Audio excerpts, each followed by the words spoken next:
Hello, Deltarune fans, especially the ones that subscribe to me and then were immediately disappointed. 2 years ago, I posted a video called Who Dr. Gaster Is and Why That Matters to Deltarune, and it performed shockingly well.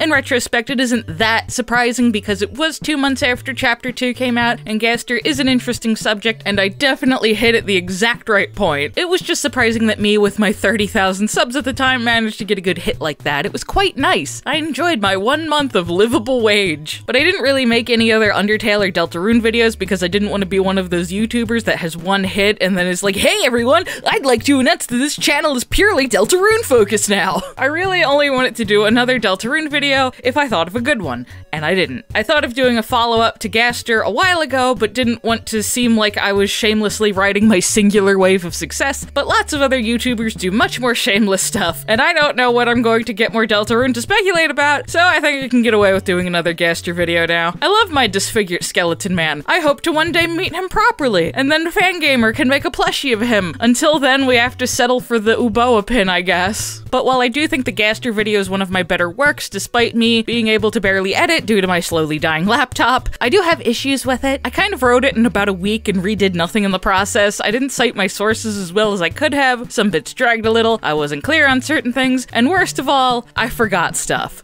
The most unforgivable crime a YouTuber can commit. Like, I forgot really important, obvious things. I wrote them in the description of the original, but let's be real, no one reads descriptions. Some of them I mentioned in my Ancient Deltarune Theory video, but that video was mostly a joke, and I'm not pleased with it anymore, so I'll bring them up here. So, welcome to Why Gaster Matters to Deltarune Part 2, I guess. Woo, 2 years later. Thing I forgot the first. The bunker! The bunker! I cannot believe I forgot the flipping bunker! What is wrong with me? At the bottom of Hometown, there is an old bunker. If you stand by it, it produces a vague, ominous sound.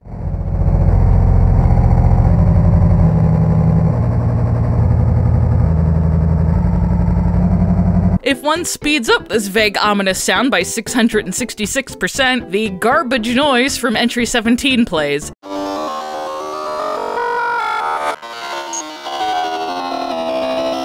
As such, fans think this is where Gaster is hiding. He just makes that noise wherever he goes.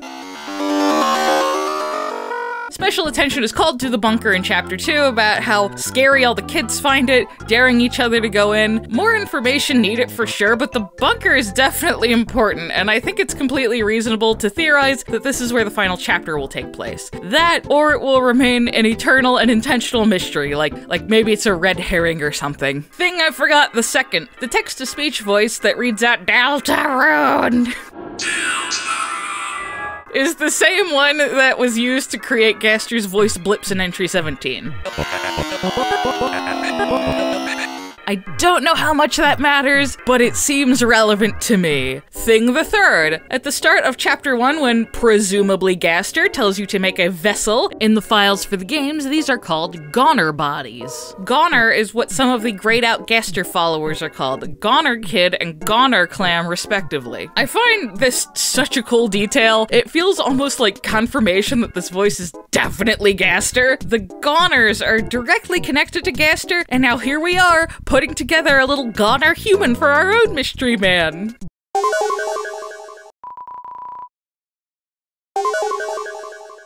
A couple tiny things that are so obvious I can't believe I forgot to mention them. One of the river person's things that they say is beware the man who speaks in hands. Wingdings is the font Gaster speaks in and is composed very notably of a lot of hands, making this one of the only mentions of Gaster that you don't have to be ridiculously lucky to find. There's not a lot I can do with this information, but I will say the beware in this sentence makes me wary. Like, yeah, he drove 2 perfectly good manlets to legal insanity. Beware might be an understatement. And those are just the manlets we know about right now. So, not a lot to go on, but I should have mentioned it.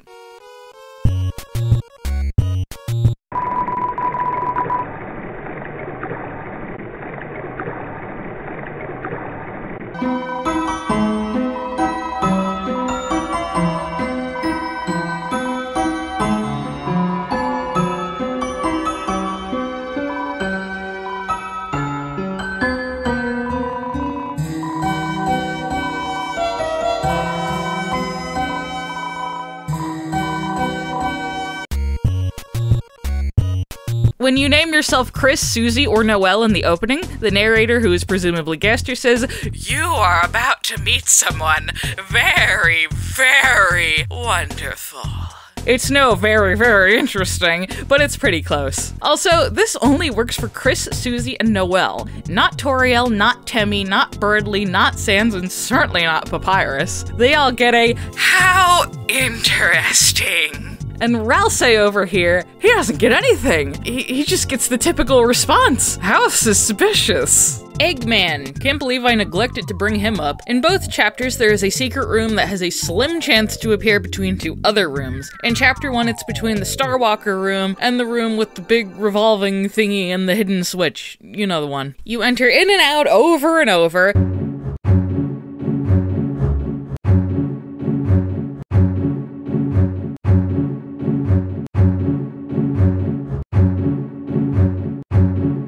And eventually you will find yourself in a minimalist room with strange music.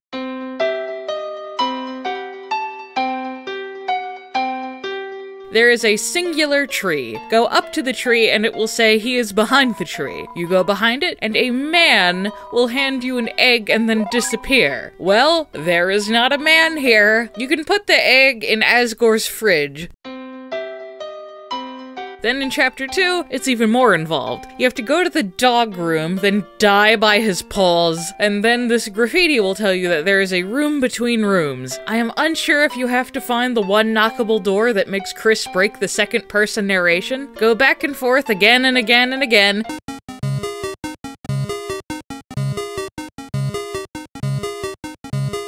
And you'll get to another secret room with the same chapter 1 tree. The man is happy to see you, and will give you a second egg. You can put that egg in Sans's egg stack in his 7-Eleven. Eggman is notable in regard to Gaster because, well, he might be Gaster. He's a mysterious man who appears and disappears and shows up in a very rare secret room. I think I didn't bring him up initially because I simply did not have any real proof. He has a lot in common with Gaster though, or at least who we're pretty sure is Gaster, but that's about it. Perhaps Mystery Man is not Gaster, but is Eggman. I don't know. Gaster Follower Guy. What the hell is up with him? Well, I showed the secret room in Undertale in my video. I neglected to show how one actually gets there. See, if you keep reloading on a pacifist run at the Hall of Judgment from the point before Sans judges you, Sans will demonstrate how he remembers things, even if they weren't saved, through his little jokes. After several times of doing this, Sans will give you the key to his room, saying that it's time you know the truth. When you go into his room after an ominous long walk down a dark hallway, the lights turn on, and the truth is we got owned. However, in Sans's room you can find another key which unlocks the hidden back door to their house, which is where the mysterious machine that no one can fix is. In addition to the machine, there is also a badge and a picture with 3 smiling people that reads "Don't Forget" on it. Deltarune's main theme notably includes the words "Don't Forget" in it. Don't forget, I'm with you in the dark. Leading me to my question, is Gaster the one who doesn't want me to forget that he's with me in the dark? Song's not so sweet anymore suddenly. Unless Gaster loves me and wants to keep me safe, of course, in this fanfiction I wrote. The badge is still a mystery. Yeah, get your Sans's Nest jokes out of your system in the comments. Deltarune still has many chapters left. There's lots more time to get a plot-relevant badge. If we do, I'm going to lose my goddamn mind so hard I'm going to have a major brain aneurysm and Toby Fox will be indirectly responsible for my death. But yeah, that's the secret room. I was so focused on people not knowing about Gaster that I didn't consider what other secrets might have become obscure. And like, that's kinda neat. All these things were meant to be fun little secrets harkening back to the SNES days where players could just stumble onto things that not everybody knew about. But with the nature of the internet and people being able to decompile games now, there are no more secrets. Everyone knows everything. But once the wave of popularity dies down and new fans play it without looking anything up, it goes back to being a little secret. Another tidbit of information that a lot of people brought up that that I simply do not know what to do with is the shopkeeper bunny in Snowdon saying that Sans and Papyrus just kind of showed up one day and asserted themselves. This is just vague enough to fit any theory you got. Now, I knew about this line already, but it doesn't really prove anything, so I didn't bring it up. But I suppose I can address what others think. So,